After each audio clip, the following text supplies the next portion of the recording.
Selanjutnya kita akan membahas salah satu perusahaan tambang nikel terbesar di Indonesia yang sedang naik daun Harita Nikel atau yang lebih dikenal dengan kode saham NCKR. Bayangkan sebuah perjalanan luar biasa yang dimulai pada tahun 2004. Ketika Harita Group memulai petualangan mereka di Pulau Ori, Maluku Utara. Dari sebuah tambang nikel sederhana, kini telah bertransformasi menjadi pemain kunci dalam industri baterai kendaraan listrik global. Tahun-tahun 2014 menjadi titik balik yang mengesankan. Harita Nikel berani mengambil langkah besar dengan membangun smelter HPR pertama mereka 3 tahun kemudian. Smelter ini mulai beroperasi, menandai era baru dalam pengolahan nikel di Indonesia. Yang lebih menakjubkan lagi, pada April tahun 2023, Harita Nikel sukses melantai di Bursa Efek Indonesia dengan harga IPO Rp1.250 per saham. Mereka berhasil mengumpulkan dana hampir 10 triliun rupiah. Ini bukan pencapaian kecil, sobat. Bicara soal operasional, Harita Nikel punya 2 tambang besar di Pulau Omi, tambang Kawasi yang luasnya 4.247 hektar, dan tambang Loji seluas 1.277 hektar. Total luas konsesinya mencapai 5.524 hektar, bayangkan betapa luasnya. Tapi yang benar-benar membuat Harita Nikel istimewa adalah kemampuan mereka mengolah nikel mentah menjadi produk bernilai tinggi, dengan 3 lini produksi HPR yang mampu menghasilkan 55.000 ton nikel per tahun. Mereka memproduksi MHP dan nikel sulfat yang sangat dibutuhkan industri baterai kendaraan listrik. Mari kita lihat angka-angka menakjubkan mereka.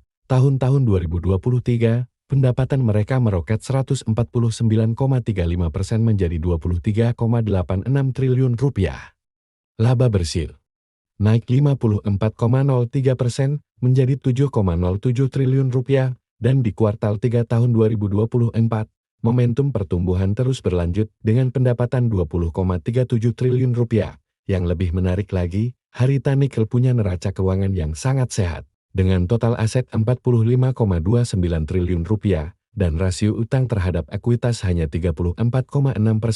Mereka punya fondasi kuat untuk terus berkembang. Saat ini, Harita Nikel sudah mengekspor produknya ke negara-negara produsen baterai terkemuka seperti Cina, Jepang, Korea Selatan, dan India. Dengan tren kendaraan listrik yang terus meningkat, prospek pertumbuhan mereka sangat menjanjikan. Nah, bagaimana menurut kalian tentang Harita Nikel? Apakah ini bisa jadi pilihan investasi yang menarik? Selanjutnya kita akan membahas salah satu perusahaan tambang batubara terkemuka di Indonesia, yaitu PT Indo Tambang Raya Mega Tbk atau yang kita kenal dengan kode saham ITMG. Cerita ITMG dimulai pada tahun 1987. Tepatnya 2 September awalnya. Perusahaan ini merupakan bagian dari grup Salin melalui PT Kitadin dan PT Indominco Mandiri. Namun, setelah krisis moneter melanda Indonesia, pada tahun 2001 ITMG diakuisisi oleh Banpu Minerals dari Thailand. 6 tahun kemudian, tepatnya 18 Desember tahun 2007, ITMG resmi mencatatkan sahamnya di Bursa Efek Indonesia. Nah, yang menarik nih, itu bukan sekadar perusahaan tambang biasa.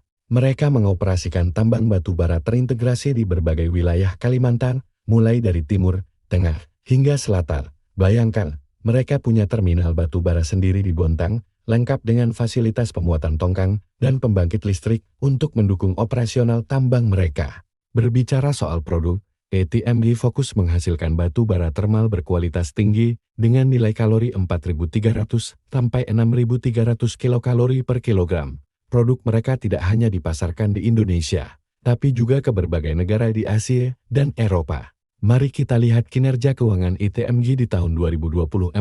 Meskipun menghadapi tantangan, mereka berhasil membukukan pendapatan sebesar 2,30 miliar dolar AS atau sekitar 37,6 triliun rupiah. Memang ada penurunan sekitar 2,95% dibanding tahun sebelumnya. Tetapi tetap mengesankan di tengah kondisi pasar yang tidak menentu. Yang perlu kita apresiasi, ITMG tidak hanya fokus pada keuntungan semata. Mereka punya komitmen kuat terhadap lingkungan. Contohnya, mereka aktif melakukan reklamasi lahan pasca taman dan bahkan mengembangkan pembangkit listrik tenaga surya hibrida untuk mengurangi jejak karbon. Tapi tentu saja, tahun 2025 membawa tantangan tersendiri. Nah, itulah pembahasan lengkap tentang ITMG. Selanjutnya kita akan membahas salah satu perusahaan agribisnis terkemuka di Indonesia, PT Triputra Agro Persada Tbk atau yang kita kenal dengan kode saham TAPJ. Bayangkan sebuah perusahaan yang mengelola lahan seluas 160.000 hektar itu, hampir 2,5 kali luas kota Jakarta. Dan itulah TAPJ, pemain besar dalam industri kelapa sawit dan karet Indonesia, yang didirikan pada tahun 2005 oleh Theodore Permadi-Rachmat. Yang menarik, TAPJ bukan sekadar perusahaan perkebunan biasa. Mereka mengoperasikan 18 pabrik kelapa sawit, 1 pabrik RSS, dan 1 pabrik pengolahan inti sawit yang tersebar di Jambi, Kalimantan Tengah, dan Kalimantan Timur. Impresif banget kan? Nah, mari kita lihat performa mereka. Tahun 2024 ini, TAPJ mencatat prestasi yang luar biasa. Pendapatan mereka mencapai 9,67 triliun rupiah. Naik 16,16% dibanding tahun sebelumnya. Yang lebih menggembirakan, laba bersih mereka meroket 94,02% menjadi 3,12 triliun rupiah. Tapi tunggu dulu, tahun 2023 sempat menjadi tahun yang menantang bagi TAPJ. Pendapatan turun 10,91% menjadi 8,32 triliun rupiah, dan laba bersih turun 46,05% menjadi 1,6 triliun rupiah. Yang membuat TAPJ semakin menarik adalah komitmen mereka terhadap keberlanjutan. Mereka sudah mengantongi sertifikasi SKO dan RSPO, membuktikan bahwa profit bisa berjalan seiring dengan pelestarian lingkungan. Plus, dengan mayoritas tanaman sawit mereka masih dalam usia produktif 10-15 tahun, prospek ke depan masih sangat cerah. TAPJ juga punya pelanggan-pelanggan besar seperti PT Sinar Alam Permai, PT Kutai Refinery Nusantara, dan PT Sinarmas Agro Resources and Technology Tbk. Ini menunjukkan kepercayaan pasar terhadap kualitas produk mereka. Jadi teman-teman, TAPJ adalah contoh bagaimana sebuah perusahaan agribisnis bisa bertumbuh secara berkelanjutan sambil tetap memperhatikan aspek lingkungan dan memberikan nilai tambah bagi pemegang saham. Nah, bagaimana menurut kalian tentang prospek TAPJ ke depan? Kita akan membahas salah satu pemain besar di industri pertambangan Indonesia, PT Adaro Andalan Indonesia, atau yang kita kenal dengan ADI. Bayangkan sebuah perjalanan yang dimulai pada tahun 2004, ketika ADI pertama kali berdiri dengan nama PT Alam Tri Abadi. Setahun kemudian, mereka mengambil langkah besar dengan mengakuisisi PT Adaro Indonesia, yang memiliki produk batubara berkualitas tinggi dengan merek Envirocoal. Tapi tunggu dulu, ini bukan hanya tentang batubara. ADI terus berkembang dan memperkuat bisnisnya. Pada tahun 2009, mereka menambahkan PT Adaro Logistics dalam keluarga besar mereka. Dan antara tahun 2011 hingga tahun 2013, mereka semakin memperluas wilayah tambang dengan mengakuisisi 3 perusahaan tambang di Kalimantan Selatan. Yang menarik, ADI baru saja melakukan IPO pada 5 Desember tahun 2024. Mereka melepas 10% sahamnya ke publik dengan harga Rp5.550 per lembar. Mengumpulkan dana sekitar Rp4,59 triliun, sungguh pencapaian yang luar biasa. Bicara soal asetnya, ADI punya 7 tambang batubara yang tersebar di berbagai wilayah Indonesia. 5 diantaranya sudah beroperasi, sementara 2 lainnya masih dalam tahap pengembangan. Total cadangan batubara mereka fantastis, mencapai 917,4 juta ton dengan sumber daya sebesar 4.102 juta ton. Tapi ADI bukan cuma tentang pertambangan loh. Mereka juga punya bisnis logistik, pengelolaan lahan, pengelolaan air, investasi, ketenaga listrikan, dan bahkan pengembangan teknologi informasi. Benar-benar diversifikasi yang cerdas. Kinerja keuangan mereka di 2024 juga patut diacungi jempol. Meskipun pendapatan turun sedikit, laba bersih mereka justru naik 6,14% mencapai 1,21 miliar dolar Amerika. Volume produksi dan penjualan mereka juga tetap stabil di angka 65,82 juta ton dan 68,06 juta ton. Yang lebih keren lagi, batu bara ADI tidak hanya dijual di Indonesia, tapi juga ke berbagai negara. Asia Timur Laut dan Asia Tenggara masing-masing menyerap 23% produksi mereka. Diikuti Cina 16% dan India 11%. Para analis bahkan optimis dengan masa depan ADI. Indo Premier Sekuritas memberikan rekomendasi BUI dengan target harga Rp12.000 per saham. Ditambah lagi, Mereka sedang membangun PLTU berkapasitas 1060 MW yang akan beroperasi pada tahun 2026. Nah, bagaimana menurut kalian tentang AEDA? Apakah kalian tertarik untuk berinvestasi di saham mereka? Sekarang kita akan membahas salah satu emiten pelayaran yang sangat menarik di Bursa Efek Indonesia, PT Transpower Marine atau TPMA. Bayangkan sebuah armada kapal yang tangguh, melintasi perairan Nusantara hingga mancanegara, mengangkut berbagai komoditas penting seperti batu bara, biji besi, dan material lainnya. Itulah TPMA, perusahaan pelayaran nasional yang telah beroperasi sejak tahun 2005 dan mencatatkan sahamnya di bursa pada tahun 2013, yang membuat TPMA istimewa. Mari kita lihat kinerja finansialnya di tahun 2023. Pendapatan mencapai 66,58 juta dolar Amerika, atau sekitar 1,04 triliun rupiah, naik 6% dari tahun sebelumnya. Yang lebih mengesankan, laba bersihnya meroket 37,76% menjadi 19,69 juta dolar Amerika, atau sekitar 307,72 miliar rupiah. Tapi tunggu dulu, cerita sukses TPMA tidak berhenti di situ. Perusahaan ini sedang dalam mode ekspansi besar-besaran. Tahun-tahun 2023, mereka memesan 6 tongkang baru, 2 tugboat, dan 1 floating crane dengan investasi 28 juta dolar Amerika melalui anak usahanya. Mereka bahkan memesan 15 set kapal baru dengan anggaran hingga 50 juta dolar Amerika. TPMA juga cerdik dalam mengembangkan bisnisnya. Mereka membentuk perusahaan patungan bernama PT Transocean Permata dengan modal awal 20 miliar rupiah dan mengakuisisi 65% saham PT Bahtera Energi Samudra Tuah senilai 32,5 juta dolar Amerika. Langkah strategis ini tentunya akan memperkuat posisi TPMA di industri pelayaran. Kabar baiknya untuk investor, TPMA sangat memperhatikan kesejahteraan pemegang sahamnya. Tahun-tahun 2024 ini, mereka membagikan dividen sebesar 196,67 miliar rupiah atau 75 rupiah per saham. Ini menunjukkan komitmen yang kuat untuk memberikan return yang optimal kepada investor. Bagaimana dengan prospek ke depan? TPMA menargetkan pertumbuhan pendapatan dan laba bersih 20% hingga 30% di tahun 2024 dengan armada yang semakin besar dan strategi ekspansi yang agresif. Target ini sangat mungkin tercapai. Jadi, apakah TPMA layak masuk radar investasi Anda? Dengan fundamental yang kuat, ekspansi yang agresif, dan track record pembagian dividen yang konsisten, TPMA menawarkan potensi pertumbuhan yang menarik bagi investor jangka panjang. Selanjutnya kita akan membahas kisah sukses dari salah satu bank terbesar dan tertua di Indonesia, Bank Negara Indonesia, atau yang kita kenal dengan BNI. Tahukah kalian bahwa BNI memiliki peran istimewa dalam sejarah Indonesia? Bayangkan, di tahun 1946, tepat setahun setelah kemerdekaan, BNI menjadi bank pertama yang menerbitkan mata uang kita Uang Republik Indonesia atau ORE. Sungguh momen bersejarah yang membanggakan. Perjalanan BNI sangat menarik.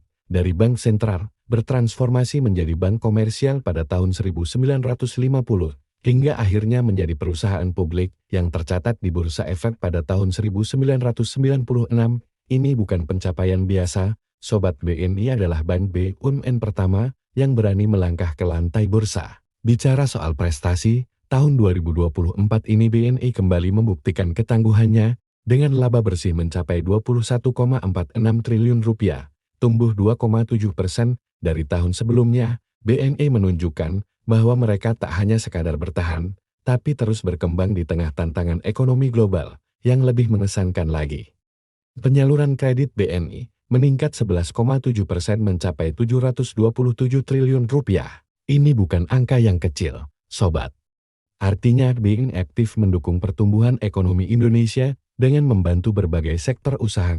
Kualitas kredit BNI juga semakin membaik. NPL atau kredit bermasalah turun dari 2,8% menjadi 2%. Ini menunjukkan kehati-hatian dan profesionalisme BNI dalam mengelola risiko. Tapi BNI tidak berhenti di situ. Di era digital ini, mereka terus berinovasi. Dengan mengakuisisi Bank Mayora dan merubahnya menjadi Hibank, BNI membuktikan keseriusannya dalam mengembangkan layanan perbankan digital. Belum lagi hadirnya BNI Ventures yang siap mendukung startup teknologi finansial Indonesia ekspansi internasional. Jangan ditanya, BNI sudah menjejakkan kaki di kota-kota besar dunia seperti New York, London, Tokyo, dan Singapura. Ini membuktikan bahwa bank kebanggaan kita mampu bersaing di kancah global. Sobat, ini bukan sekadar cerita tentang sebuah bank. Ini adalah kisah tentang bagaimana institusi Indonesia mampu bertumbuh, beradaptasi, dan terus berinovasi selama lebih dari 75 tahun. BNI adalah bukti nyata bahwa produk Indonesia bisa menjadi yang terdepan. Nah, bagaimana menurut kalian tentang perjalanan BNI ini? Berikan pendapat kalian di kolom komentar.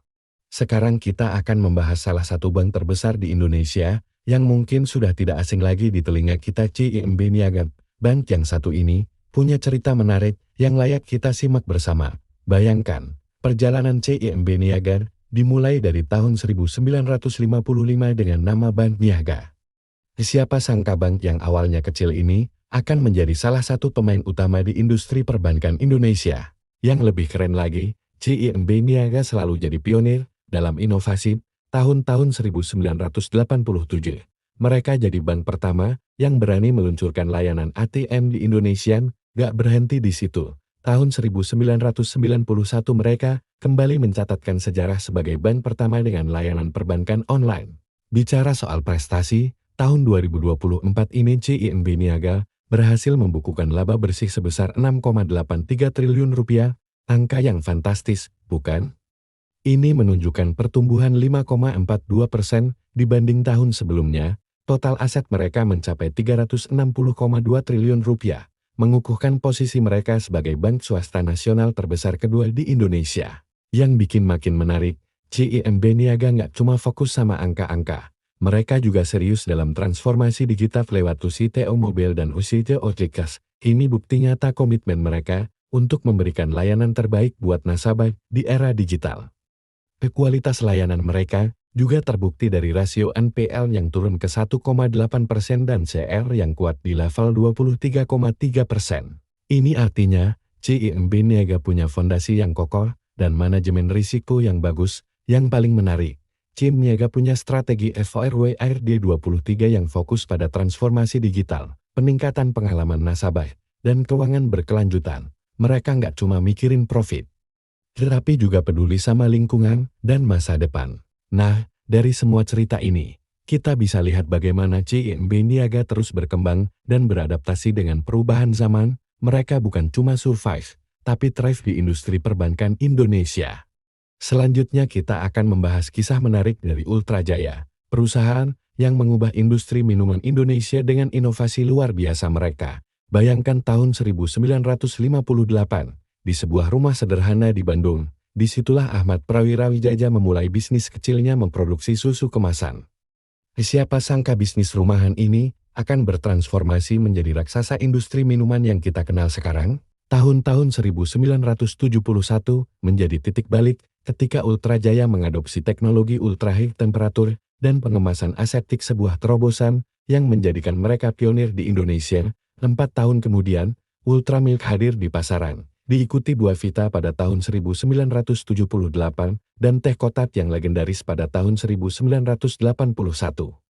Yang membuat Ultra Jaya istimewa adalah komitmen mereka terhadap inovasi berkelanjutan. Lihat saja pencapaian mereka sekarang. Ultra Milk menguasai 36% pasar susu cair UHT, sementara Teh Kotak mendominasi 62% pasar teh kemasan di Indonesia. Sungguh prestasi yang luar biasa.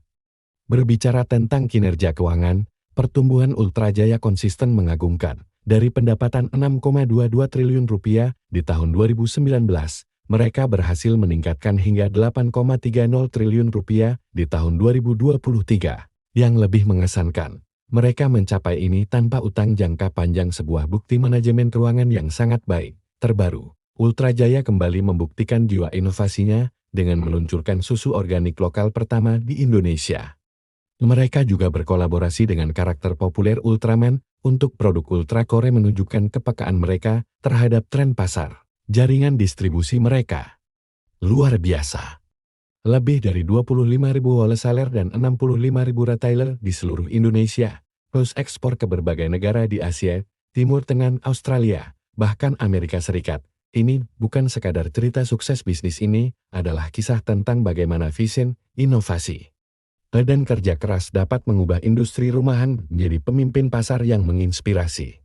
Selanjutnya kita akan membahas salah satu emiten raksasa di Bursa Efek Indonesia PT Astra International Tbk, atau yang kita kenal dengan kode saham ASA. Kalian tahu nggak? Astra International itu sudah berdiri sejak tahun 1957 loh. Didirikan oleh William Suryajaya bersama temannya Lim Pen Hong. Awalnya perusahaan ini cuma fokus di perdagangan umum aja, tapi sekarang, wah, udah jadi konglomerat yang bisnisnya ada di mana-mana. Yang menariknya, perjalanan Astra itu kayak roller coaster yang terus naik, dari yang tadinya cuma perusahaan trading biasa di tahun 70-an dan 80-an, mulai masuk ke bisnis otomotif. Nah, momen pentingnya itu pas jadi distributor eksklusif Toyota di Indonesia. Siapa yang nggak kenal Toyota kan ya?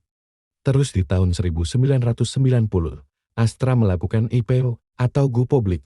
Ini jadi titik balik yang bikin Astra makin agresif ekspansi. Sekarang coba lihat Den, Astra udah punya bisnis di berbagai sektor, otomotif, agribisnis, jasa keuangan, infrastruktur, bahkan udah mulai masuk ke teknologi digital.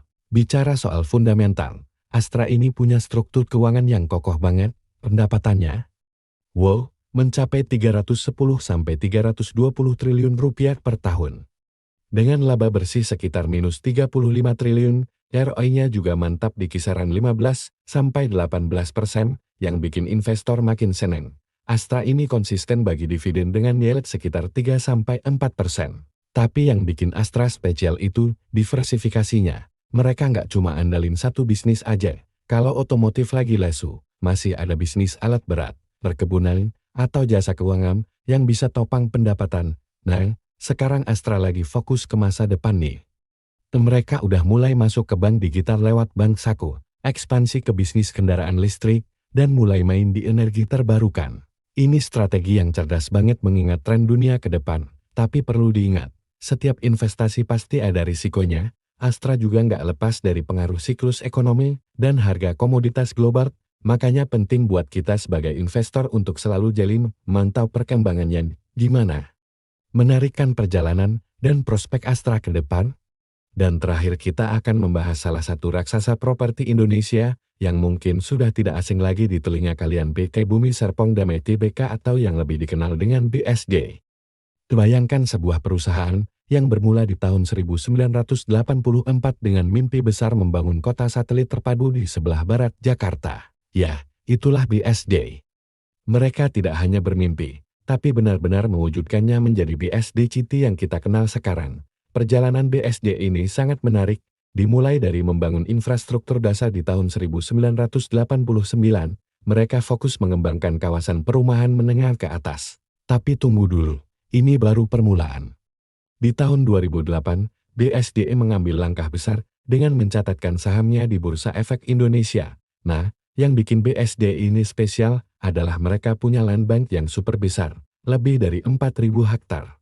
Bayangkan, itu setara dengan ribuan lapangan sepak bola, dan yang lebih keren lagi, sebagian besar ada di kawasan Jabodetabek yang nilai propertinya terus naik. Bicara soal kinerja keuangan, BSD ini bukan main-main. Dengan pendapatan sekitar minus 9 triliun rupiah dan laba bersih minus 1,5 triliun, mereka konsisten menghasilkan margin laba bersih sekitar 15–18%.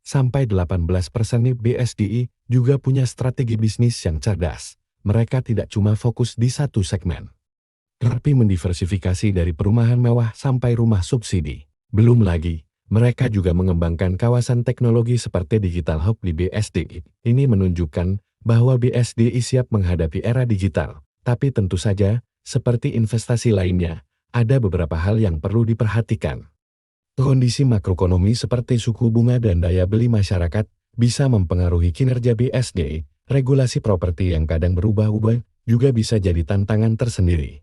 Nah, itulah pembahasan singkat tentang BSDI. Bagaimana menurut kalian? Tertarik untuk berinvestasi di saham properti ini? Jangan lupa like, komen, dan subscribe untuk konten-konten menarik lainnya. Sampai jumpa di video berikutnya.